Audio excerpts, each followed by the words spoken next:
Hello, everyone. You are watching the series of success stories brought to you by Indian Achievers Forum. I'm Varsha, your host for the day. So, as you all know, the series is all about the prominent achievers of our country who has made India proud in some way or the other. The main focus of our series is to make you all know about the achievements and success of our prominent guests. So today we have with us Mr. R.S. Swaminathan, who is the Managing Director of Spectrum Pharmatech Consultants Private Limited. But before we actually move ahead in the conversation with him, let's quickly have a look at a very small video telling you about what we actually do.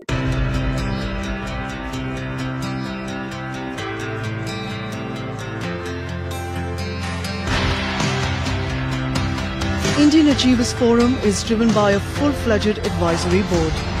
The board consists of experienced personalities who have excelled in their respective careers.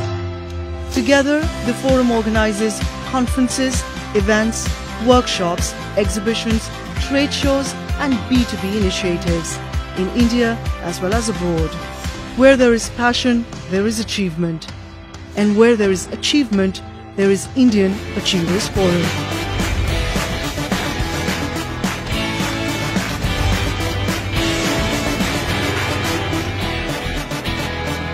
Hello, sir. How are you? I'm fine, wonderful, the best you can achieve in the current scenario. Okay. So, sir, before moving ahead in the conversation, please tell us something about you and your profession. As far as I am concerned, I am a chemical engineer of vintage quality. When I say vintage, I mean I belong to the 1970s when we never had even a calculator. I belong to an engineer of those days. I am a chemical engineer, and in those days, chemical engineering was what, or rather, I would say, an engineer is what a normal middle class Indian would expect to be, either an engineer or a chartered accountant. So I became an engineer I am an engineer from the National Institute of Technology, Trichy, down south. I finished my engineering and came off to Mumbai. And I have been in Mumbai for the last, say, from 78 now, 42 years. Okay. And as a professional, from being a chemical engineer, I shifted over to pharmaceuticals. And today I consider myself a hardcore pharmaceutical engineer. Okay. Amazing. So, sir, how did this idea of getting into this business or starting with this business actually came into your mind? Way back in 1990s, when I was working with Lupin Laboratories as a project manager, the whole pharma industry in India was buzzing with a word called GMP, good manufacturing practices. The reason is the growth of the pharma industry was just picking up, and the only way that you could really export to Europe and the US was by meeting the good manufacturing practices as suggested by EU and US FDA. And in those days, I found that there were a lot of companies, a lot of consultants in India who were engineering consultants, pure engineering. But nobody had the basic knowledge of pharmaceutical GMP. I got a lot of knowledge, got of information when I did work with Lupin, and I found that the best way to help the Indian pharma industry grow is to share this knowledge with the pharma industry. That's how Spectrum started off in a small way with just 2 or 3 people in 95. And today we are 160 people. That's huge, sir. Okay, so talking about your journey at the organization, what sort of challenges you have faced while moving ahead in it? Challenges in the sense, as I told you, there were a lot of engineering consultants, but very few who really got into pharma. And the biggest challenge, like any other company would face, is cash flow. I come from a simple middle class family, and I used all the savings I had till then, including my provident fund, gratuity, everything, and put it into this business and started it. The major problem is cash flow. Somehow, in those days, I found a lot of people not able to understand or agree paying for knowledge. This knowledge was supposed to be, see, we people even today like to touch something when we buy it. So knowledge is something which you can't touch. So something which you cannot see, which you cannot feel, how do you pay for it? So that was always a question, and which, okay, I won't say it has gone away today, but today we are in a much better situation. So the biggest challenge is money, and secondly, retaining good people, recruiting, which I knew as a startup. Why would anyone come and work with me? So the challenge is, how do you make people work with you, continue to work with you? And I would say with pride that today, more than 30 to 40% of my staff have all been with me for more than 12 to 15 years. And that is very, very amazing thing, sir. Okay, so now please kindly elaborate about the product and services that your organization offer. See, we don't offer any products. We offer knowledge, which is a service. Our objective is to help the Indian pharma industry at every level, whether it's a small scale, medium scale, or large scale. We have worked across the board with both Indian and multinational companies.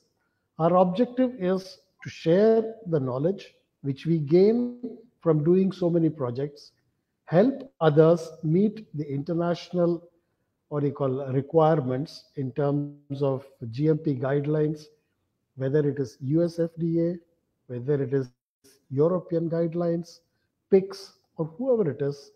We have the knowledge, and we feel it is our duty to share this knowledge.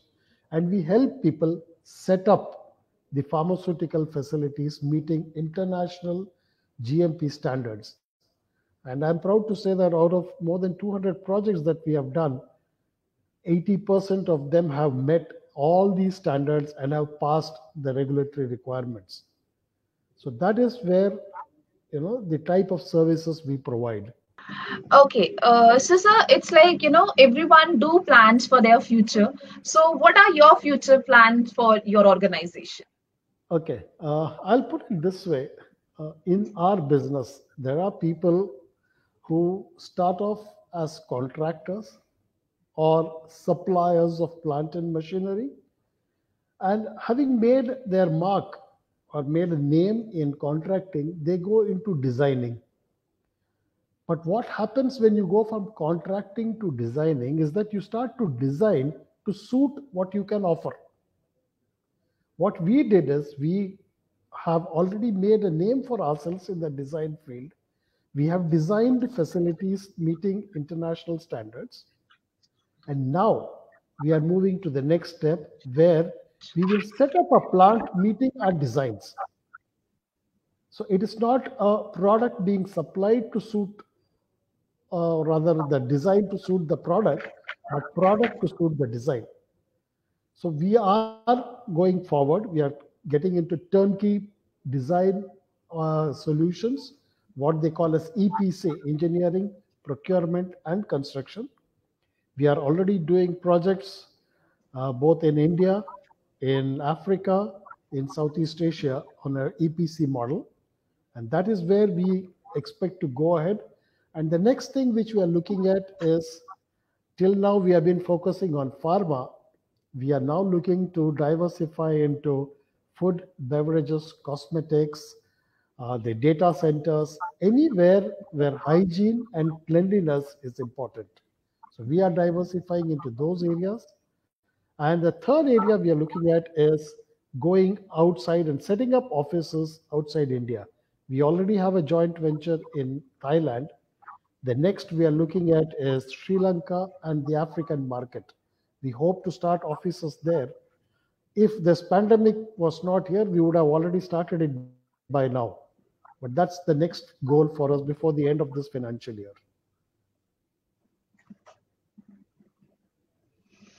And I'm pretty sure that you will be coming out as a rising star in these plans also, sir.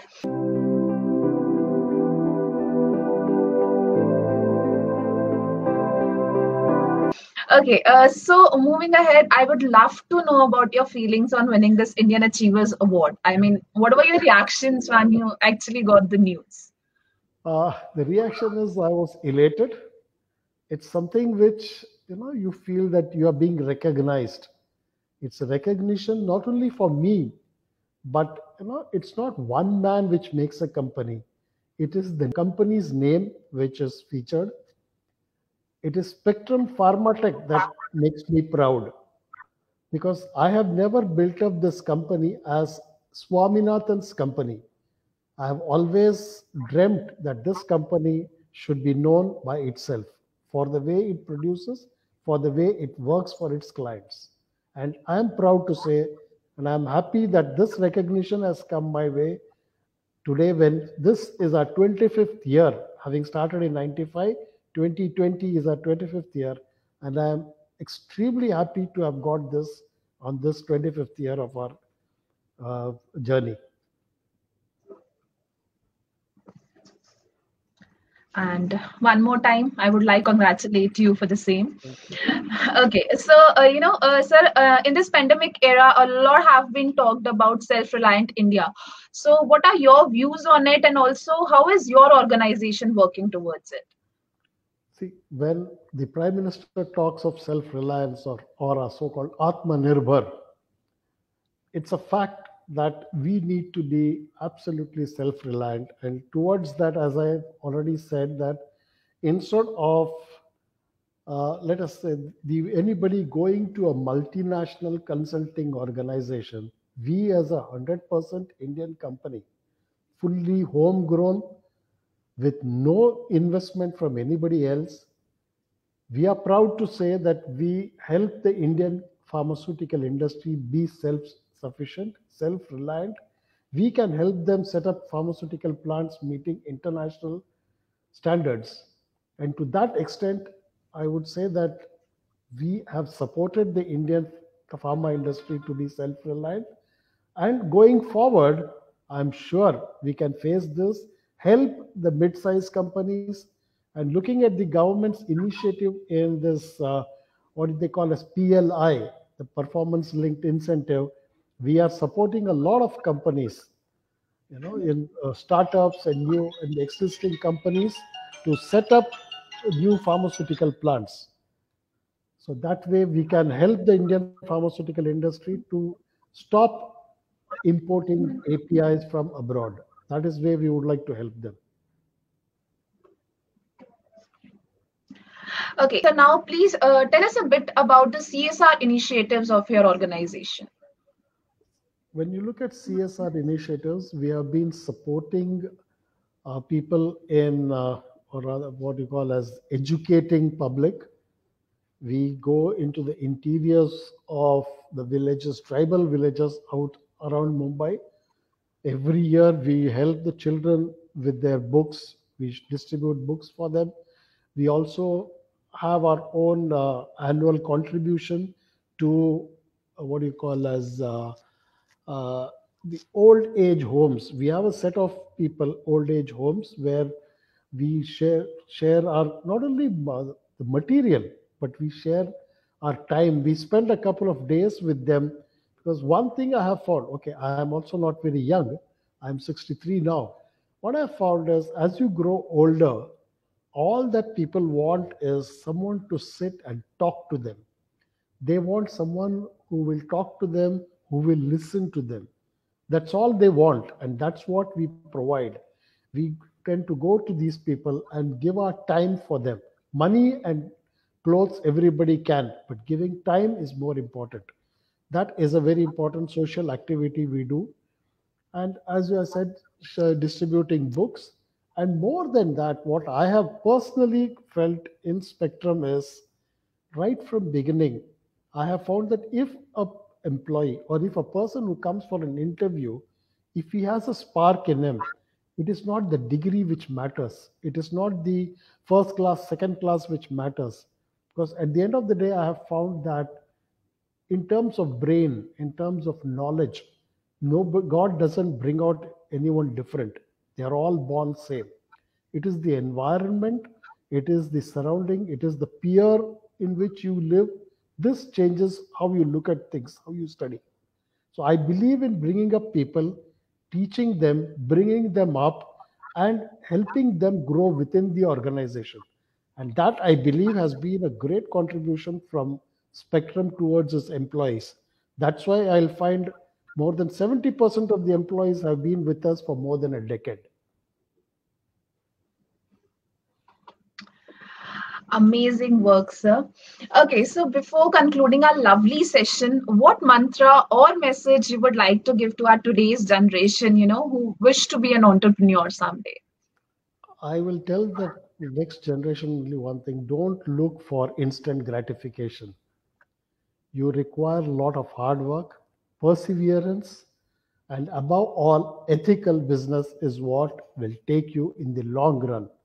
Anything else will give you short term happiness, but long term, if you want to make a name for yourself, follow ethical business and learn to be humble. That's what will take you long.